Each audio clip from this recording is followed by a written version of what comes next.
Muito bom dia, meus nobres irmãos e irmãs. Mais uma vez nos encontramos aqui para a realização do nosso trabalho de divulgação dos ensinamentos de nosso Senhor Jesus Cristo e desta doutrina abençoada dos Espíritos. Eu agradeço sempre ao coração querido de Nossa Mãe Santíssima pela oportunidade que mais uma vez ela me concede de poder vir tecer comentários sobre os ensinamentos do Filho querido do seu coração, nosso Senhor Jesus Cristo, desta doutrina abençoada dos Espíritos. Eu peço aos companheiros que divulguem esses ensinamentos para os seus amigos, para os seus grupos de estudo. A nossa finalidade aqui, o nosso objetivo é a divulgação. Não visamos ganhos materiais de maneira nenhuma. O nosso prazer é divulgar esta doutrina, levando a luz do conhecimento para aqueles que precisam. Eu peço a Nossa Senhora que abençoe o coração de cada um de vocês e abençoe vossos familiares. O nosso vídeo de hoje tem o número 96 e tem como título Ao Redor do Dinheiro. É uma mensagem do Espírito Emmanuel. Abre aspas. Diz ele: efetivamente, perante a visão da esfera espiritual, o homem afortunado na terra surge sempre à afeição de alguém que enorme risco ameaça. Operários da evolução, a quem se confiou a mordomia do ouro, aqueles que detêm a finança comum, afigura-se-nos companheiros constantemente afrontados pelas perspectivas de desastre iminente, assim como os responsáveis pela condução da energia elétrica em contato com agentes de alta tensão, ou ainda com os especialistas de laboratório, quando impelidos a manusear certa classe de vírus ou de venenos, com vistas à preservação e ao benefício do povo. Considerando, porém, as inconveniências e desvantagens que assinalam a luta dos que foram chamados a transportar semelhantes cruzes amoedadas, é forçoso convir que o coração voltado para Jesus pode sustentar-se nesse círculo de incessantes inquietações na tarefa sublime da paz e da luz, da ascensão e da liberdade. Isso porque, se o dinheiro nas garras da usura pode agravar os flagelos da orfandade e os tormentos da viuvez, nas mãos justas do bem converte o pauperismo em trabalho e o sofrimento em educação. Se a riqueza entesourada sem o lucro de todos pode gerar o colapso do progresso, o centavo movimentado ao impulso da caridade é o avivamento do amor na terra, por transformar-se a cada minuto no remédio ao enfermo necessitado, no livro renovador das vítimas do desânimo, no teto endereçado aos que vagueiam sem rumo e na gota de leite que tonifica o corpo subnutrido da criancinha sem lar. Ninguém tema, desse modo, a grave responsabilidade da posse efêmera entre as criaturas humanas, mas que toda propriedade seja por nós recebida como um empréstimo santo, cujos benefícios é preciso estender em proveito geral, atentos à lei de que a felicidade só é verdadeira felicidade quando respira na construção da felicidade devida aos outros. Assim, pois, compreendamos com a segurança da lógica e com a harmonia da sensatez que, em verdade, não se pode servir a Deus e a Mamon, mas que é nossa obrigação das mais simples colocar Mamon a serviço de Deus. Emmanuel. Outra mensagem lindíssima dele, do Espírito Emmanuel, intitula-se Desistir. Desistir. Abre aspas. Desistir, pobre. Entretanto, milionários de todas as procedências dar-te-iam larga fortuna por ínfima parte do tesouro de tua fé. Desistir, desorientado, contudo, legiões de companheiros, cujo passo a cegueira física entenebrece, comprar-te-iam por alta recompensa leve migalha da visão que te favorece, para contemplarem pequena faixa da natureza. Dizes-te impedido de praticar o bem, todavia, multidões de pessoas algemadas aos catres da enfermidade oferecer-te-iam bolsas repletas por insignificante recurso da locomoção com que te deslocas, de maneira a se exercitarem no auxílio aos outros. Dizes-te desanimado, sem te recordares, porém, de que vastas fileiras de mutilados estariam dispostos a adquirir, com a mais elevada cota de ouro, a riqueza de teus pés e a bênção de teus braços. Dizes-te em provação, mas ouvidas que, na triste enxovia dos manicômios, inúmeros sofredores cederiam quanto possuem para que lhes desses um pouco de equilíbrio e de lucidez. Dizes-te impossibilitado de ajudar com a luz da palavra. No entanto, mudos incontáveis fariam sacrifícios ingentes para deter algum recurso do verbo claro que te vibra na boca. Dizes-te desamparado. Entretanto, milhões de criaturas dariam tudo o que lhes define a posse na vida para usar um corpo harmônico qual o teu, a fim de socorrer os filhos da expiação e do sofrimento. Por quem és?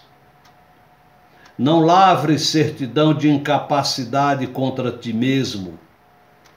Lembra-te de que um sorriso de confiança, uma prece de ternura, uma frase de bom ânimo, um gesto de solidariedade e um minuto de paz não tem preço na terra.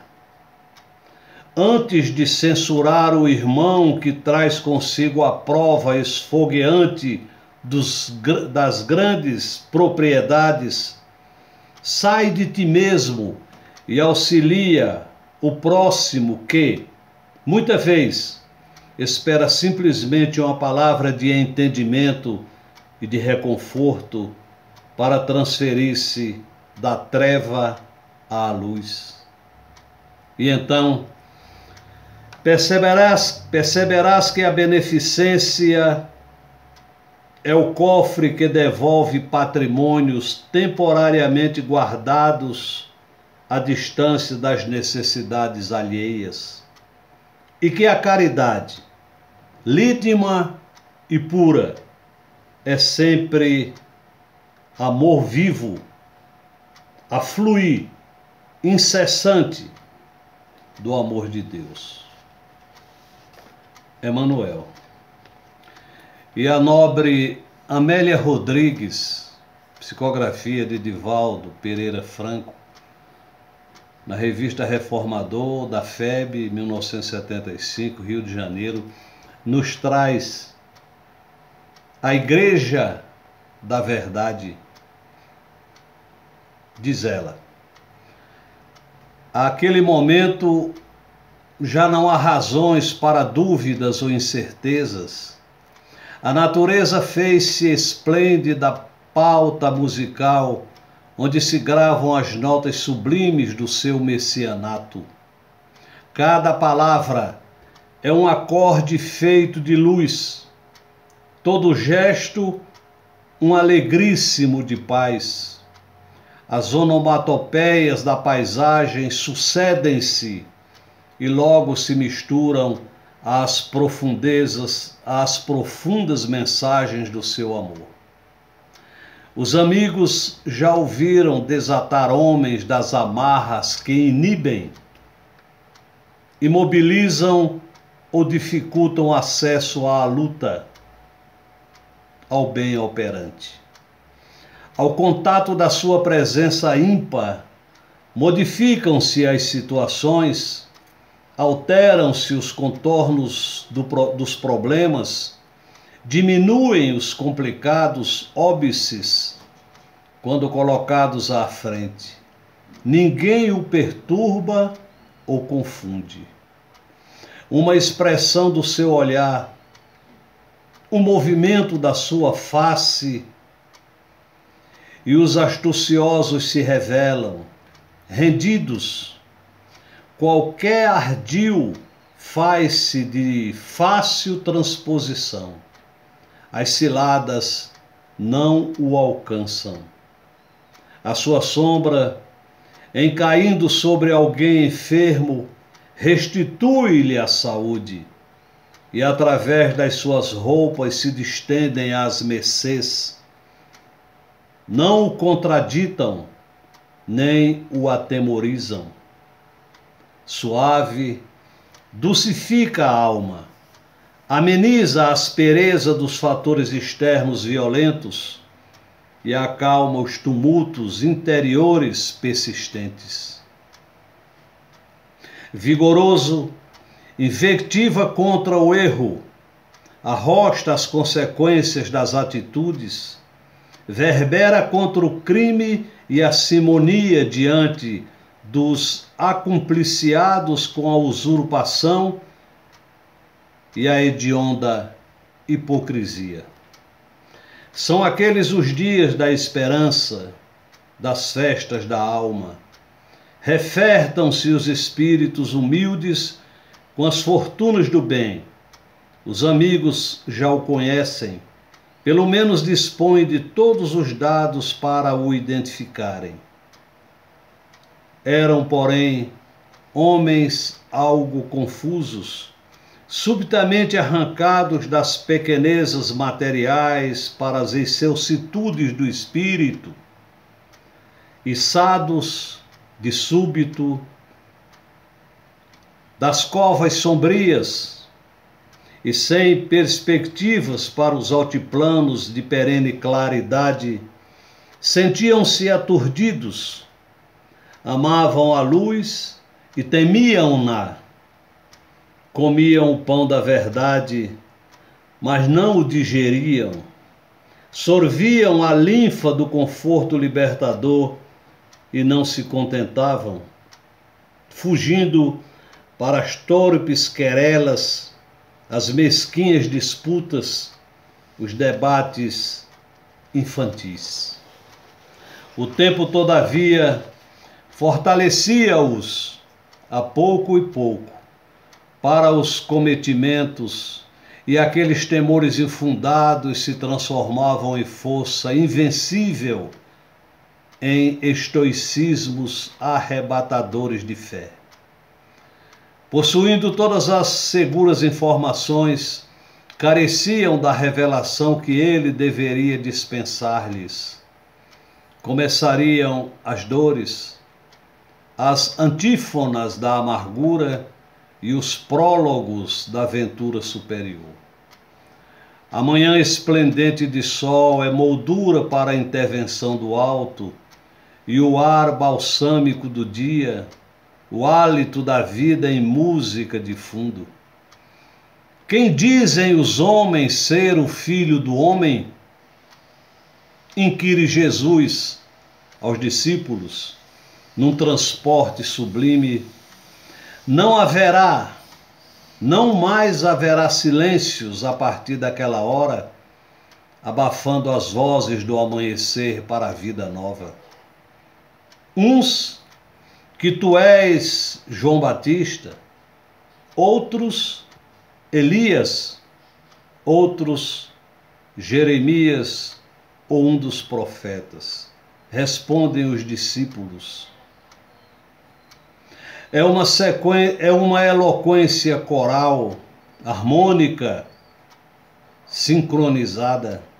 Sim, eles criam na reencarnação e aguardavam, em febre de expectativa, que retornasse algum dos mortos queridos, a fim de este atestar a chegada do rei. Os embaixadores, no entanto, passaram, apresentaram-se e foram recusados. Elias ali estava renascido em João, com as credenciais do reino, e sem embargo não o queriam compreender.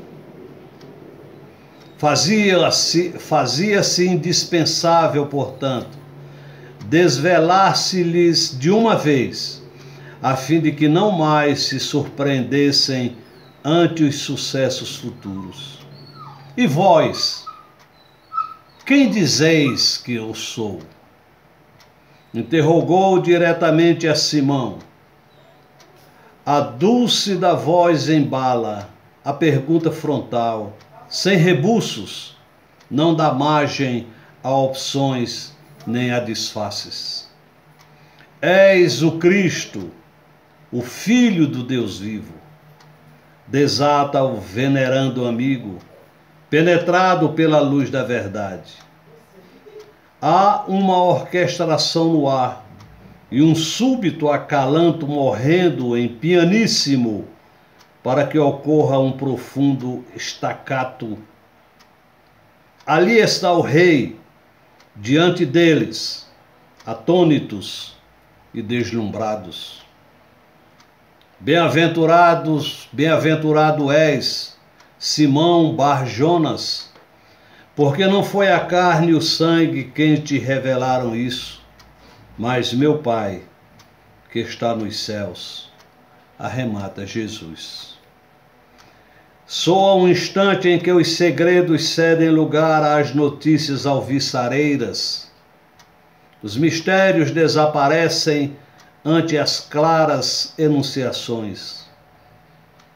E as bases, os fundamentos da Era Nova são fixados em definitivo nos corações e nas mentes. Nasce a Igreja da Revelação Espiritual. Estão autorizados os intercâmbios. Os dois mundos confraternizam em abundância. Cesareia de Felipe fez-se santuário para a comunhão com o mundo maior. A cidade opulenta dos homens cede os seus arredores em flor para a convivência com os mistérios imponderáveis do Senhor da terra. Desvelou-se Jesus aos companheiros, em definitivo. A grande luz do alto jorra em abundância, e a plenitude da vida és tua. A alvorada da verdade, no entanto, é também o amanhecer das dores. No mundo não haverá lugar para ela, por enquanto.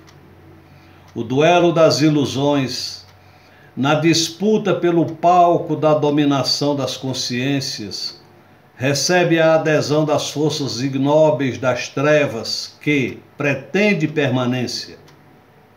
Afirma-se a chegada do amor, enquanto se juncam de expressões de ódios e dores os corações.